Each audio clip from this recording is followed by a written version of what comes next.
C language series లో ఈరోజు day 5. ఈరోజు మనం ఆపరేటర్స్ ఇన్ సి గురించి తెలుసుకుందాం. First and foremost unary operators అంటే సింగిల్ ఆపరెంట్ పైన వర్క్ చేసే ఆపరేటర్స్ అన్నట్టు. ఆపరెంట్ అంటే తెలుసు కదా, ఏ ప్లస్ బిలో A comma B are operands plus is operator. ఇప్పుడు యూనరీ ఆపరేటర్స్ ఏంటంటే plus plus A plus plus or minus minus A minus minus అంటే ఏ వాల్యూని ఒక స్టెప్ ఇంక్రీజ్ ఆర్ డిక్రీజ్ చేయడం అన్నట్టు. దెన్ అర్థమెటిక్ ఆపరేటర్స్ ఏంటంటే plus for addition, minus for subtraction, star for multiplication, slash for division, percentile for modulo. ఈ modulo ఏం చేస్తుంది అంటే రిమైండర్ని రిటర్న్ చేస్తుంది.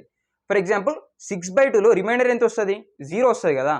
సో 6%2 అనేది 0ని రిటర్న్ చేస్తుంది. దెన్ అసైన్మెంట్ ఆపరేటర్స్ పేరులోనే మీరు అర్థం చేసుకోవచ్చు. Assignment operators are used to assign values to some variables. ఇప్పుడు a = 10, b = a అన్నప్పుడు ఏ వాల్యూ 10 కాబట్టి రైట్ సైడ్ ఉన్న ఏ వాల్యూ లెఫ్ట్ సైడ్ ఉన్న బీకి అసైన్ అయిపోద్ది. ఇప్పుడు కొన్ని కాంపౌండ్ అసైన్మెంట్ ఆపరేటర్స్ చూద్దాం.